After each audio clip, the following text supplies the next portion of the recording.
Lektion 1: Globales Bewusstsein. Das ist etwas, dem sich die Welt dringend mit ihrem Gewissen zuwenden sollte. Ich stimme vollkommen zu. In Angola leidet einer von 334 Einwohnern unter schweren gesundheitlichen Problemen. Ja, die Statistiken sind erschreckend. Viele Menschen haben mit Problemen wie Armut und Ressourcenmangel zu kämpfen. Es ist entmutigend, sich vorzustellen, wie viele Menschen täglich mit solchen Herden konfrontiert sind. Genau, die Angolaner verdienen einen besseren Zugang zu grundlegenden Dienstleistungen wie Bildung und Gesundheitsversorgung. Hilf. Bildung kann den Kreislauf der Armut durchbrechen und den Einzelnen stärken. Darüber hinaus kann es Türen für zukünftige Generationen öffnen. Ver- Investitionen in Bildung sind Investitionen in die Zukunft des Landes. Was können wir tun, um das Bewusstsein für diese Probleme zu schärfen? Der Austausch von Informationen ist entscheidend. Wir können darüber in den sozialen Medien sprechen oder Veranstaltungen organisieren. Eine großartige Idee. Die Einbindung der Gemeinschaft kann Unterstützung und konkrete Maßnahmen hervorrufen. Wir könnten auch mit Organisationen zusammenarbeiten, die bereits in Angola tätig sind. Ja, durch eine Partnerschaft mit ihnen können wir unsere Bemühungen verstärken und mehr Menschen erreichen. Es ist unerlässlich, diesen Stimmen Gehör zu verschaffen. Jeder verdient eine Chance. Genau. Wir können Gespräche darüber anstoßen, wie Entwicklungsprojekte in Angola unterstützt werden können. Das ist ein sinnvoller Ansatz. Bewusstsein und Handeln können nachhaltige Wirkung erzielen. Gemeinsam können wir andere dazu inspirieren, sich dieser Sache anzuschließen. Lektion 2: Die Suche nach frischen Zutaten. Gibt es reife Tomaten? Ich schaue mal an diesem Stand vorbei. Die haben normalerweise eine ausgezeichnete Auswahl. Das klingt vielversprechend. Frische Tomaten können ein Gericht wirklich aufpeppen. Tja, sie geben dem Ganzen so viel Geschmack. Hoffentlich sind ein paar gute dabei. Ich suche nach der perfekten Balance zwischen Süße und Säure. Ja, die richtigen Tomaten können einen einfachen Salat in etwas Außergewöhnliches verwandeln. Absolut. Ah, hier ist eine Packung mit reifen Tomaten. Und die sehen herrlich aus. Fantastisch.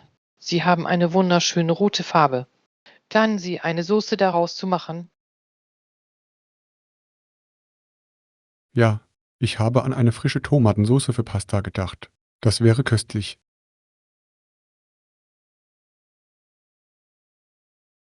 Das klingt köstlich. Ich liebe hausgemachte Saupen. Sie schmecken so viel besser.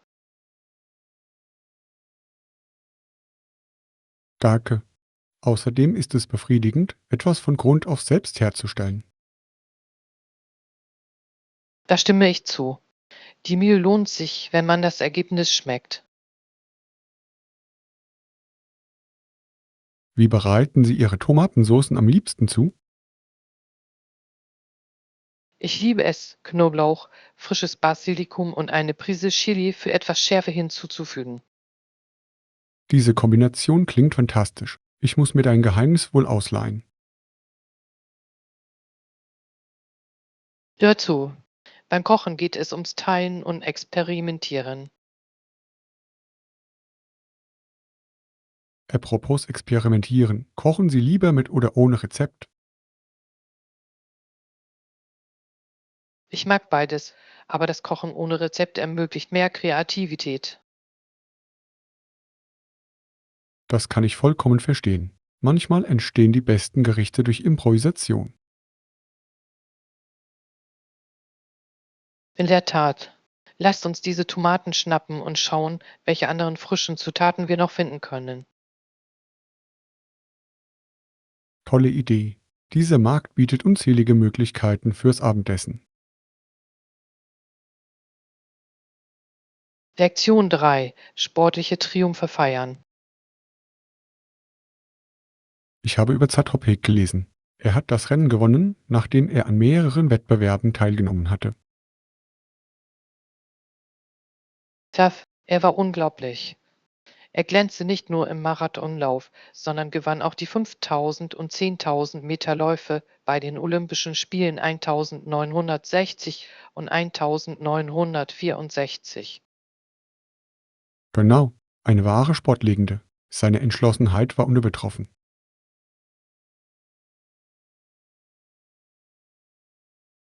Es ist beeindruckend, in so anspruchsvollen Disziplinen zu gewinnen. Er war eine Naturgewalt. Das zeigt wirklich seine Vielseitigkeit. Erinnerst du dich an seine berühmten Trainingsmethoden? Sylwuf. Er glaubte an hartes Training und daran, seine Grenzen auszuloten. Ja, er ist sogar barfuß im Schnee gerannt. Das ist unglaubliche Hingabe.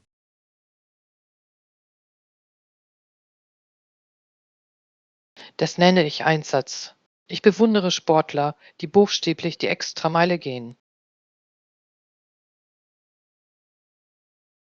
Sein legendärer Sieg bei den Olympischen Spielen 1952 in Helsinki war ebenfalls ein entscheidender Moment. Oh, ganz bestimmt. Er war der erste Athlet, der bei ein und denselben Olympischen Spielen in allen 3 Disziplinen Gold gewann. Das allein ist schon eine monumentale Leistung. Sie setzt die Messlatte für alle Athleten sehr hoch. Glauben Sie, dass seine Denkweise eine große Rolle für seinen Erfolg gespielt hat? Zweifellos. Seine unbändige Entschlossenheit und sein Kampfgeist waren die entscheidenden Faktoren. Und vergessen wir nicht seine Fairness. Er hat auch andere Läufer motiviert. Ja, er hat gezeigt, dass Kameradschaft genauso wichtig ist wie Wettbewerb. Ich glaube, sein Vermächtnis inspiriert auch heute noch Sportler auf der ganzen Welt. In der Tat, das Feiern solch bemerkenswerter Leistungen hält den Geist des Sports am Leben. Lektion 4: Das Erbe des britischen Empires. Es ist interessant, darüber nachzudenken, was würde das Ende des britischen Weltreichs für die Welt bedeuten? In der Tat, ohne sie gäbe es kein Überleben für all das, wofür das britische Empire stand. Genau, das Imperium beeinflusste den Welthandel, die Kultur und sogar die Sprache. Das war der Fall. Wir müssen jedoch auf die Auswirkungen der Kolonialisierung berücksichtigen. Das stimmt. Die Kolonialisierung brachte sowohl Fortschritte als auch erhebliche Herausforderungen mit sich. Ja, viele Kulturen wurden beeinflusst, im Guten wie im Schlechten. Das Imperium hinterließ zweifellos ein komplexes Erbe. Manche betrachten es mit Bewunderung, andere sehen nur das Leid, das es verursacht hat. Ja, Geschichte ist selten schwarz-weiß. Es gibt viele Graustufen.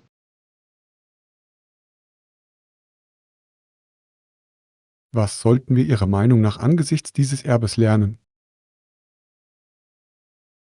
Es ist unerlässlich, sowohl die Erfolge als auch die Schwächen anzuerkennen.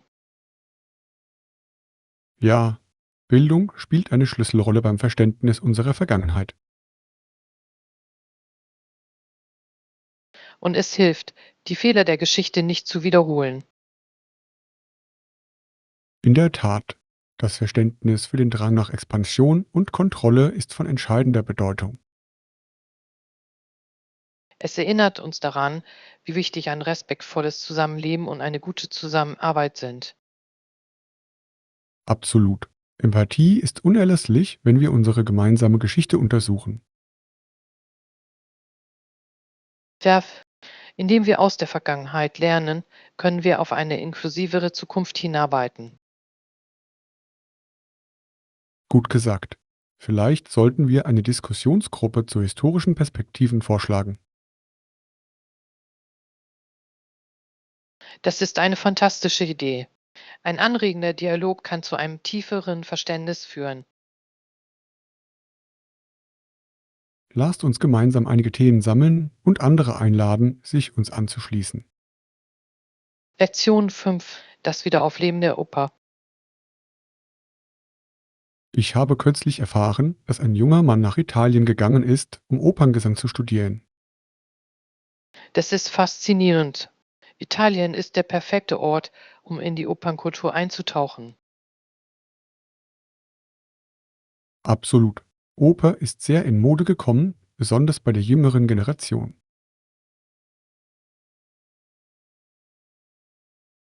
In der Tat, es ist inspirierend zu sehen, wie junge Menschen ihren Leidenschaften in den Künsten nachgehen. Glauben Sie, dass soziale Medien bei diesem Wiederaufleben eine Rolle gespielt haben? Natürlich, Plattformen wie Instagram und TikTok ermöglichen es Opernsängern, ihr Talent zu präsentieren. Ja, ich habe Ausschnitte von Aufführungen gesehen, die viral gegangen sind. Das macht die Oper einem neuen Publikum zugänglich. Darüber hinaus machen Kooperationen mit Popkünstlern die Oper für jüngere Fans zugänglicher. Genau. Die Vermischung der Genres macht es zugänglicher und spannender. Haben Sie schon einmal darüber nachgedacht, eine Opernaufführung zu besuchen? Ja, ich habe es erlebt. Es fühlt sich an wie eine Mischung aus Geschichten erzählen und fantastischer Musik. Freilich, die in der Oper vermittelten Emotionen sind oft tiefgründig. Welche Oper würden Sie als Einstieg in diese Kunstform empfehlen? Ich würde La Boheme vorschlagen. Es ist gleichermaßen schön und tragisch, eine perfekte Einführung. Das klingt wunderbar. Ich habe gehört, die Musik daraus ist umwerfend. Das stimmt wirklich. Außerdem fängt die Geschichte das Wesen von Jugend und Liebe perfekt ein. Ich nehme an, dass die Auseinandersetzung mit der Oper nicht nur die Musik, sondern auch die mitreißenden Darbietungen umfasst. Louvre. Die Inszenierung, die Kostüme und die Leidenschaft der Darsteller lassen einen in ihre Welt eintauchen. Ich freue mich sehr darauf, in die Welt der Oper einzutauchen. Vielleicht können wir ja zusammen hingehen. Lektion 6: Stärkung der TM-Kommunikation. Ich bin der Ansicht, dass regelmäßiger Kontakt mit Ihrem Team für den Erfolg unerlässlich ist. Louvre. Ich plane regelmäßige Videokonferenzen, um sicherzustellen, dass alle auf dem gleichen Stand sind. Das ist eine hervorragende Strategie. Wie oft veranstalten Sie diese Konferenzen? Ich mache das normalerweise einmal pro Woche. Das hält den Schwung aufrecht. Wöchentliche Meetings ermöglichen Echtzeit-Updates. Haben Sie seit der Einführung dieser Meetings Veränderungen festgestellt? Verf. Die TEA-Mitglieder fühlen sich stärker eingebunden und besser über laufende Projekte informiert. Das ist fantastisch. Transparenz kann einen Geist der Zusammenarbeit fördern. Auf jeden Fall. Ich ermutige außerdem alle, ihre Ideen während dieser Gespräche mitzuteilen. Die Einbindung des Teams in Diskussionen kann die Kreativität anregen. Klar, Ich finde, gemeinsames Brainstorming führt zu innovativen Lösungen. Welche Tools nutzen Sie, um diese Videokonferenzen zu ermöglichen? Wir nutzen eine zuverlässige Plattform, die Bildschirmfreigabe und Aufzeichnung zur späteren Verwendung ermöglicht. Ausgezeichnet. Der Zugriff auf frühere Meetings kann für neue Teammitglieder sehr wertvoll sein. Da- Das hilft Ihnen, schnell auf den neuesten Stand zu kommen. Welche anderen Strategien nutzen Sie, um die Kommunikation offen zu halten? Ich habe eine Chatgruppe eingerichtet, um schnellere Updates und informelle Gespräche zu ermöglichen. Das klingt wunderbar. Dadurch kann eine freundliche Atmosphäre geschaffen werden. Das stimmt. Humor lockert die Stimmung oft in stressigen Zeiten auf. Eine unbeschwerte Atmosphäre fördert den offenen Dialog. Ja, ich sage immer, zufriedene Teams sind produktive Teams. Gut formuliert. Lasst uns eine noch unterstützendere Termkultur anstreben. Lektion 7: Planung Ihres Kurzurlaubs. Während ich meine Reise plane, frage ich mich, sollte ich zuerst die Unterkunft buchen? Ja, es ist ratsam, Unterkünfte im Voraus zu buchen. Das sichert Ihnen Ihren Aufenthalt und gibt Ihnen ein beruhigendes Gefühl. Das leuchtet ein. Ich würde es hassen, anzukommen und festzustellen, dass alles ausgebucht ist. Ja, beliebte Reiseziele können schnell ausgebucht sein, insbesondere in der Hochsaison. Welche Faktoren berücksichtigen Sie bei der Wahl Ihrer Unterkunft? Ich achte in der Regel auf die Lage, die Ausstattung und die Bewertungen anderer Reisender. Das ist wichtig. Die Nähe zu Sehenswürdigkeiten kann viel Reisezeit sparen. Ja, außerdem ist die Nähe zu Restaurants und Geschäften sehr praktisch. Und Annehmlichkeiten wie Frühstück oder kostenloses WLAN können einen großen Unterschied machen. Ruf. Es geht darum, Ihr Gesamterlebnis zu verbessern. Bevorzugen Sie Hotels oder Ferienwohnungen? Ich genieße beides. Hotels bieten sehr Wickelleistungen, während Ferienwohnungen ein wohnliches Gefühl vermitteln. Guter Punkt. Jedes hat seine Vorteile. Welches würdest du für diese Reise wählen? Ich würde dieses Mal wahrscheinlich eher zu einer Ferienwohnung tendieren. Das kann sich persönlicher anfühlen. Das klingt verlockend. Außerdem hätten Sie vielleicht eine Küche, um Mahlzeiten zuzubereiten. Ja, lokale Rezepte nachzukochen macht immer Spaß. Haben Sie schon einen Ort gefunden, der Ihr Interesse weckt? Ich habe da ein Tal im Sinn. Ich schicke dir die Links, damit wir vergleichen können. Super. Dann grenzen wir die Auswahl ein. Je früher wir buchen, desto mehr Optionen haben wir. Lektion 8: Die perfekte Selbstvorstellung gestalten. Ich glaube, eine Selbstvorstellung ist eine gute Idee. Sie gibt den Ton für jede Interaktion vor. Ruf. Eine gelungene Einleitung kann einen positiven ersten Eindruck hinterlassen. Verstanden. Welche Elemente sind Ihrer Meinung nach für eine gute Selbstvorstellung unerlässlich? Ich denke, es sollte mit Ihrem Namen und einer freundlichen Begrüßung beginnen. Ja, ein Lächeln kann einen riesigen Unterschied machen, nicht wahr? Auf jeden Fall. Dann sollten Sie ein wenig über Ihren Hintergrund oder Ihre Interessen erzählen. Das ist eine tolle Idee. Wie detailliert sollten wir das aber gestalten? Gerade genug, um Interesse zu wecken, aber den Zuhörer nicht zu überfordern. Vielleicht wäre eine interessante Tatsache über uns selbst eine gute Idee? Ja, unterhaltsame Fakten machen dich einprägsam und sympathisch. Wie wäre es, wenn wir unsere Ziele im Rahmen dieses Workshops vorstellen? Das ist auch wichtig. Es schafft Kontext und kann Verbindungen zu anderen herstellen. Da stimme ich zu. Aber wie sieht es aus, wenn wir unser Publikum erreichen? Wie sollten wir es einbinden? Fragen zu stellen ist ein hervorragender Ansatz. Es fördert die Interaktion von Anfang an. Ja, dadurch fühlen sich alle einbezogen, was für einen Workshop-Auftritt entscheidend ist.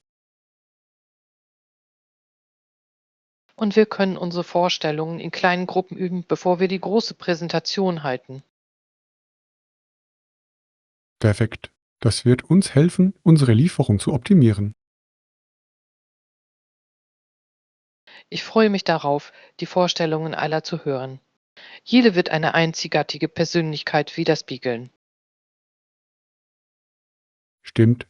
Lasst uns das Beste aus diesem Workshop machen und voneinander lernen.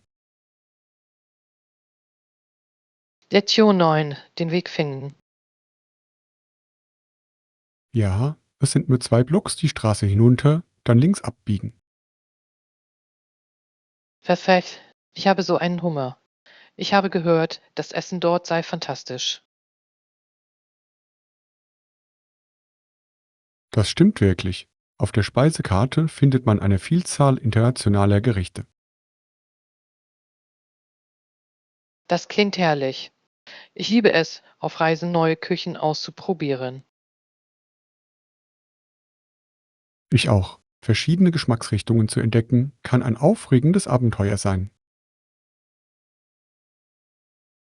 Apropos Abenteuer, haben Sie sich jemals in einer Stadt verirrt? Oh ja, ich bin einmal über eine Stunde lang umhergeirrt auf der Suche nach einem Café. Was ist passiert? Hast du es schließlich gefunden?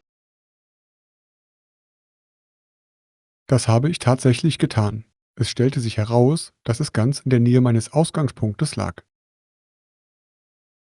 Wie witzig. Manchmal macht man die besten Entdeckungen, wenn man sich verirrt. Genau. Auf meinem Umweg bin ich zufällig auf eine bezaubernde Buchhandlung gestoßen. Das klingt ja nach einer schönen Überraschung. Bücher und Kaffee passen einfach perfekt zusammen. Absolut. Ich genieße es, beim Erkunden kleine Schätze zu entdecken. Hoffen wir, dass dieses Restaurant zu den versteckten Juwelen gehört. Ich habe große Erwartungen. Es hat online hervorragende Bewertungen. Bewertungen sind hilfreich. Sie können Ihnen helfen, die besten Orte zu finden. Stimmt, manchmal verlasse ich mich aber auf die Empfehlungen von Freunden. Ja, persönliche Erfahrungen können vertrauenswürdiger sein als anonyme Bewertungen. Genau. Ich vertraue ihre Meinungen, besonders wenn es um Essen geht. Apropos Essen, ich hoffe, Sie servieren auch Nachtisch. Ich bin mir sicher, dass sie das tun. Ich kann es kaum erwarten, mir etwas Süßes zu gönnen. Lektion 10: Neue Kontakte knüpfen. Wie ist es dir gelungen, nach deinem Umzug hierher neue Freunde zu finden? Ich bin Vereinen beigetreten und habe an gesellschaftlichen Veranstaltungen teilgenommen. Das hat mir sehr geholfen, Gleichgesinnte kennenzulernen. Das ist eine tolle Strategie. Welchen Verein bist du beigetreten?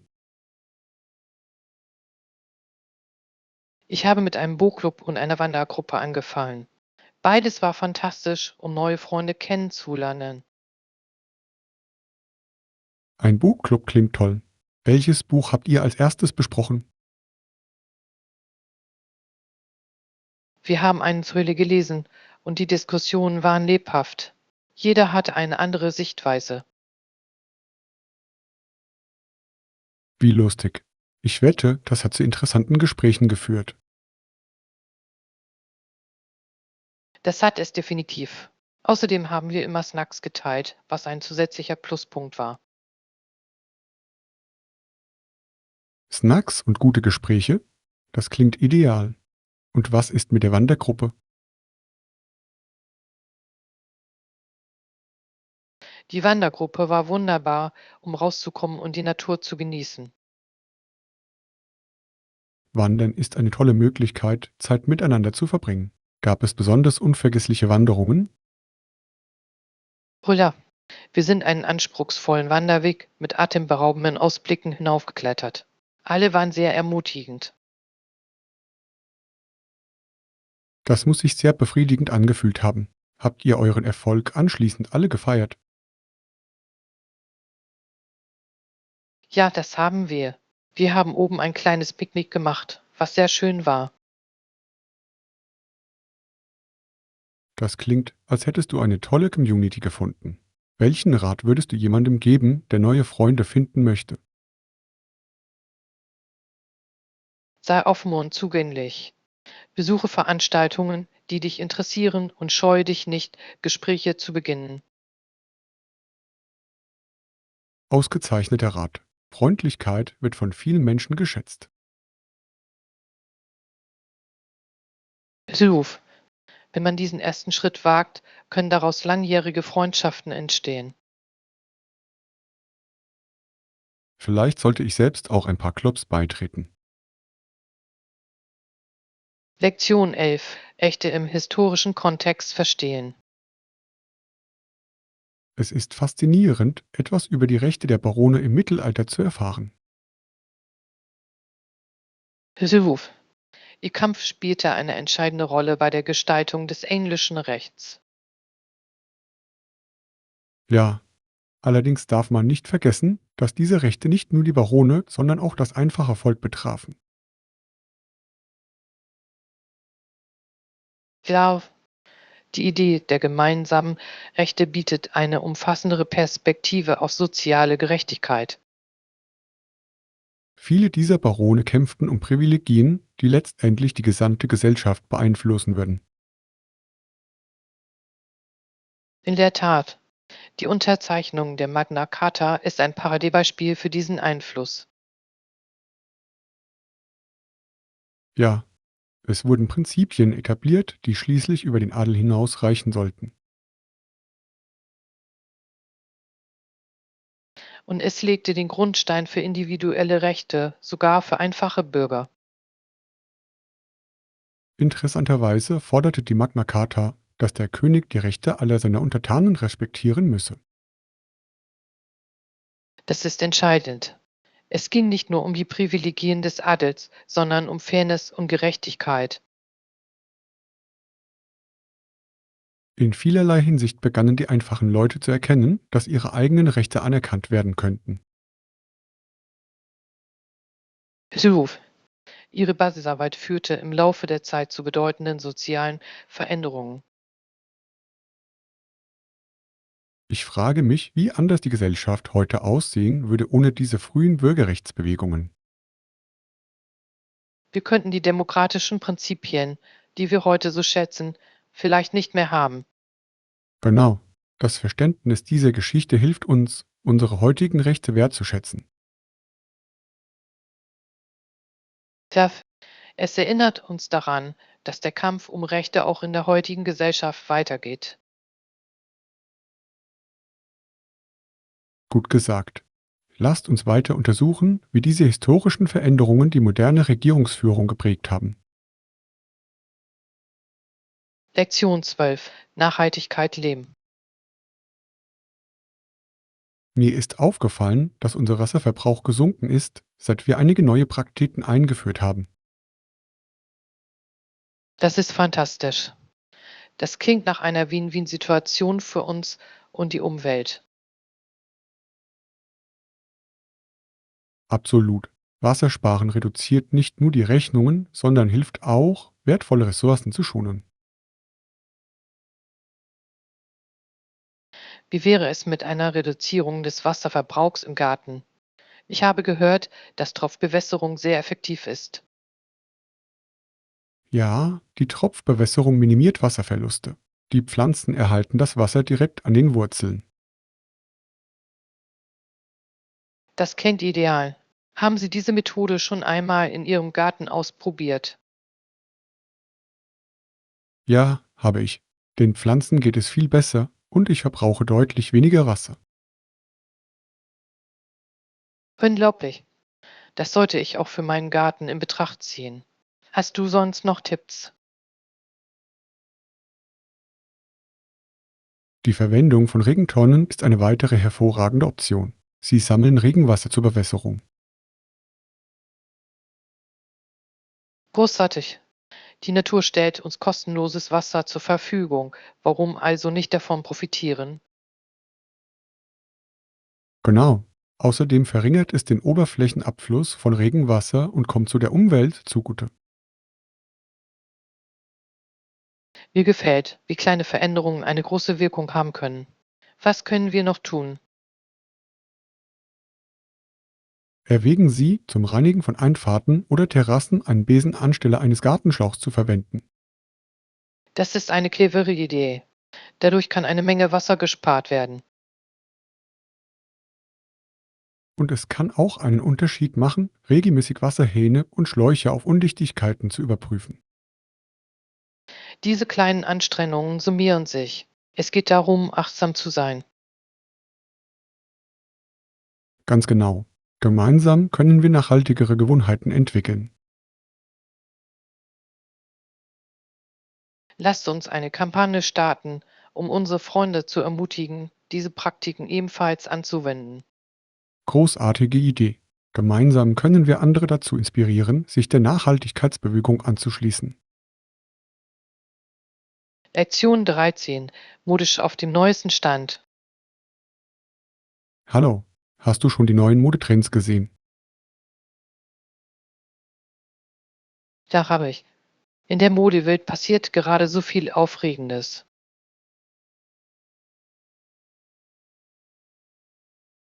Welcher der neuen Trends gefällt Ihnen am besten? Ich finde die Rückkehr von kräftigen Farben und oversize Schnitten einfach toll. Sie peppen jedes so fit auf. Das klingt verlockend. Mir ist aufgefallen, dass viele Designer die Stile der 90er Jahre wieder aufgreifen. Absolut. Es fühlt sich nostalgisch und gleichzeitig frisch an. Glauben Sie, dass diese Trends anhalten werden? Mode ist zyklisch. Was aus der Mode kommt, kehrt oft wieder zurück. Stimmt, ich habe auf dem Laufsteg einige unglaubliche Prints gesehen. Blumenmuster scheinen ein starkes Comeback zu feiern. Da Blumenmuster sind toll für Frühling und Sommer. Sie bringen Farbe in jede Garderobe. Apropos leuchtend, was halten Sie von Neonfarben? Neonfarben sind definitiv ein Statement-Pike. Richtig kombiniert ziehen sie alle Blicke auf sich. Ich nehme an, es braucht Selbstvertrauen, um so leuchtende Farben tragen zu können. Ja, aber gut kombiniert können sie fabelhaft aussehen. Und wie sieht es mit Accessoires aus? Gibt es etwas, worauf Sie sich besonders freuen, Ihre Sammlung zu erweitern? Ich finde den Comeback-Trend von auffälligem Schmuck super. Markante Stücke können ein Outfit wirklich aufwerten. Da stimme ich zu. Eine auffällige Halskette kann einen Look komplett verändern. Bei Mode geht es schließlich um Selbstausdruck. Das stimmt absolut. Es spiegelt Persönlichkeit und Stimmung wider. Lasst uns diese Trends im Auge behalten und vielleicht sogar einige selbst ausprobieren. Das fände ich toll. Mode kann ein tolles Abenteuer sein, das man gemeinsam erleben kann. Lektion 14. Die Bedeutung der Demut. Haben Sie schon einmal über den Ausdruck in einem Stall geboren nachgedacht? Ja, das ist wirklich tiefgründig. Die Vorstellung, dass ein Kind an einem Ort geboren wurde, an dem Pferde gehalten werden, ist demütigend. Absolut. Es symbolisiert Einfachheit und Demut, insbesondere für eine so bedeutende Persönlichkeit.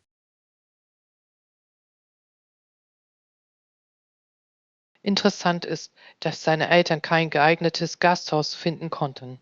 Das muss eine ziemliche Herausforderung gewesen sein. Es verdeutlicht, welche weiten Reisen sie unternahmen und welchen Umständen sie sich gegenüber sahen. In der Tat, sie waren weit weg von zu Hause und dennoch begrüßten sie diesen besonderen Anlass. Ich finde es faszinierend, wie diese Erzählung bei vielen Menschen Anklang findet. Da es lehrt uns, dass Großartiges aus den unerwartetsten Orten entstehen kann. Genau, oft ereignen sich die bedeutungsvollsten Momente in einfachen Situationen.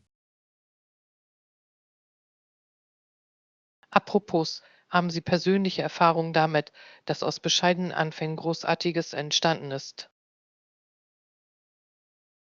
Ja, das stimmt. Ein Freund von mir hat mit einem kleinen Imbisswagen angefangen und daraus ist mittlerweile ein beliebtes Restaurant in der Gegend geworden. Das ist ein wunderbares Beispiel. Es zeigt, dass mit Leidenschaft und harter Arbeit alles möglich ist. Absolut. Geschichten wie diese wecken Hoffnung und Durchhaltevermögen. Das stimmt wirklich. Es erinnert uns daran, den Weg zu schätzen, egal wie bescheiden er auch sein mag. Und es ermutigt uns, die Schönheit in unseren eigenen Herausforderungen zu erkennen. Ja, die berühmtesten Persönlichkeiten des Lebens mussten oft mit Schwierigkeiten zurechtkommen, bevor sie Größe erlangten. Gut gesagt. Denken wir daran, dass selbst die einfachsten Anfänge zu bemerkenswerten Reisen führen können. Lektion 15. Essen seine Entscheidungen. Ausgezeichnete Wahl. Was darf ich Ihnen zu trinken bringen? Ich hätte gern ein Glas Wasser, bitte. Ausreichend Flüssigkeit zu sich zu nehmen ist wichtig. Absolut. Wasser ist lebensnotwendig. Ich hole mir vielleicht Sprudelwasser.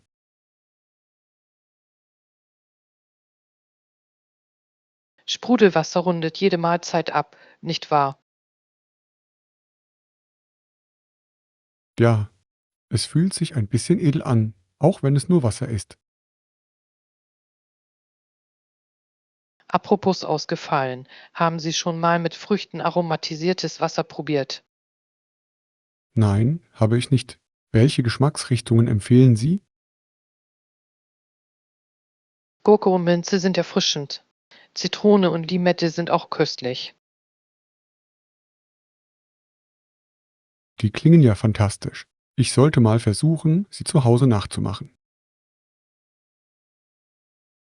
Das ist ganz einfach.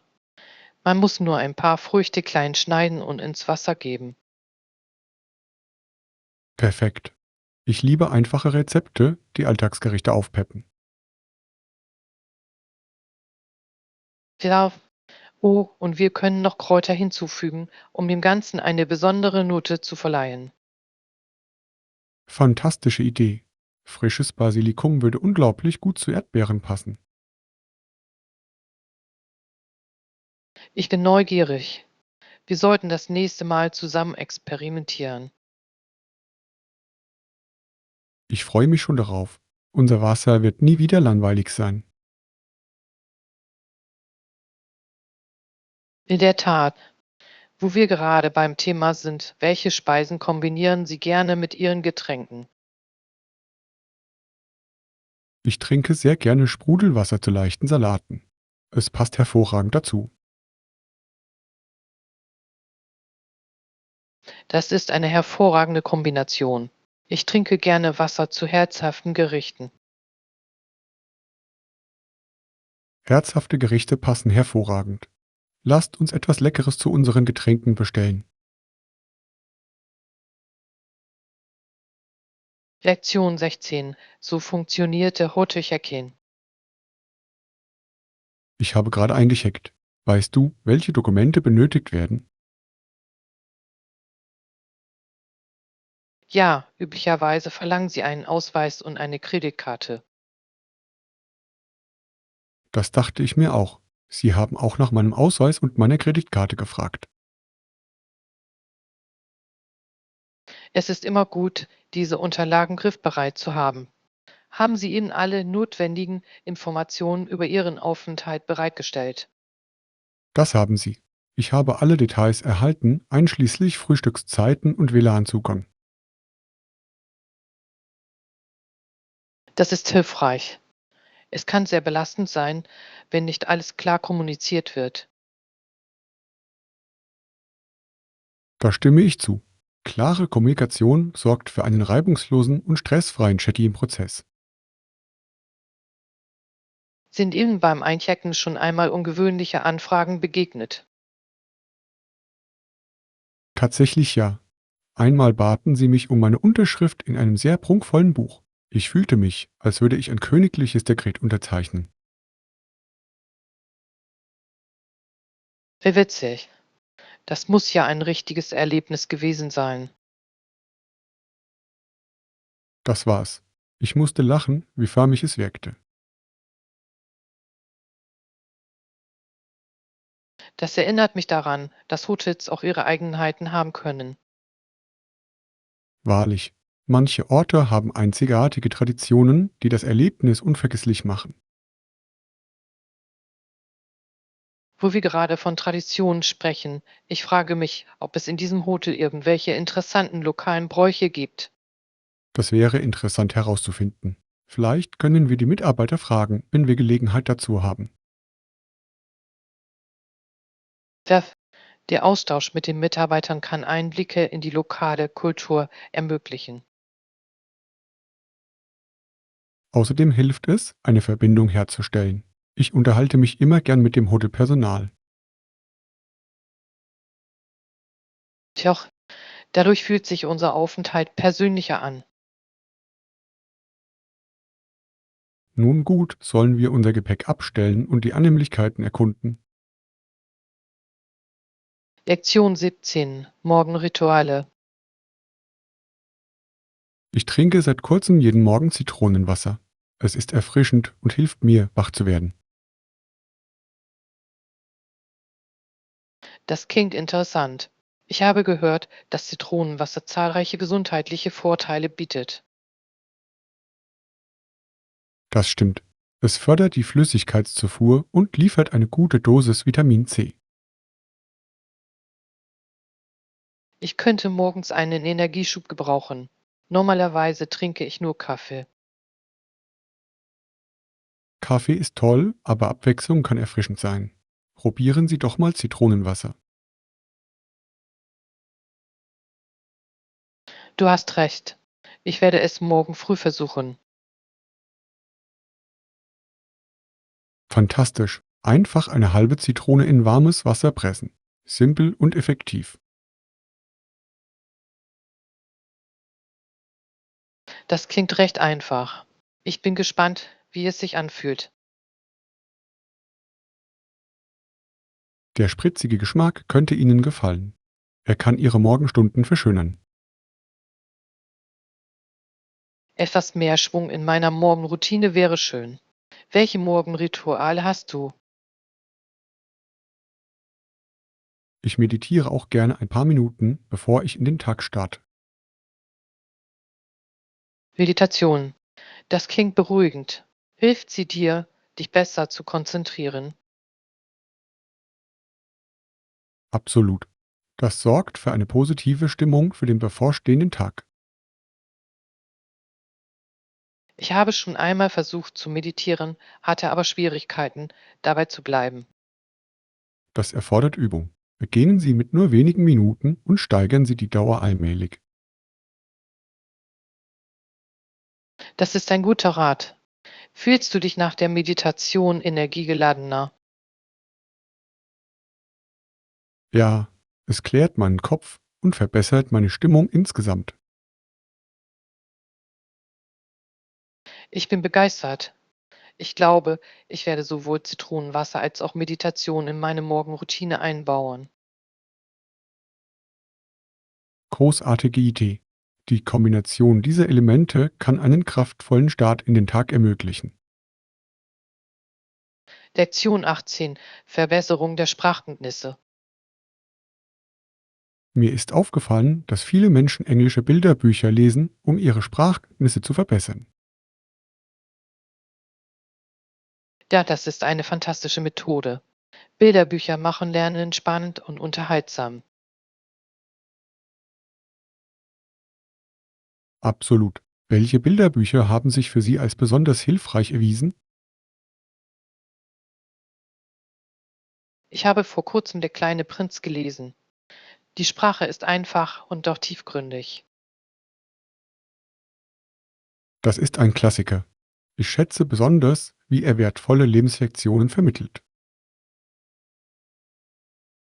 Hilf. Es ist bemerkenswert, wie Geschichten komplexe Ideen auf verständliche Weise vermitteln können. Was halten Sie vom Anhören englischsprachiger Kassetten? Zuhören ist genauso wichtig. Es hilft bei der Aussprache und beim Hörverständnis. Da stimme ich zu. Manchmal kann das Hören des Sprachflusses das Gelesene verstärken. Ja, ich höre oft Hörbücher. Sie eignen sich hervorragend zum Multitasking.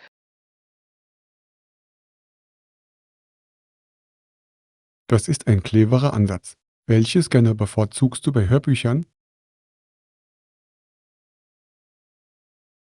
Ich mag Krimis. Die Spannung fesselt mich und hält mich bei der Stange. Krimis sind fesselnd. Ich höre oft historische Romane, um mir etwas Kultur zu gönnen. Das klingt aufschlussreich. Geschichte anhand von Geschichten zu lernen ist eine effektive Methode. Das stimmt. Und es verleiht Vokabeln und Ausdrücken Kontext. Ganz genau. Je mehr wir uns dem Englischen aussetzen, desto fließender sprechen wir. Welche Ressourcen empfehlen Sie Anfängern im Bereich Lesen und Hören auf Englisch? Ich schlage vor, mit Kinderbüchern und einfachen Hörbüchern anzufangen. Diese sind oft leichter verständlich. Tolle Tipps. Sie bieten eine solide Grundlage, ohne zu überfordern. Lasst uns andere dazu ermutigen, sowohl das Lesen als auch das Hören zu entdecken, um ihre Fähigkeiten zu verbessern. Absolut. Gemeinsam können wir das Sprachenlernen zu einem spannenden Abenteuer machen.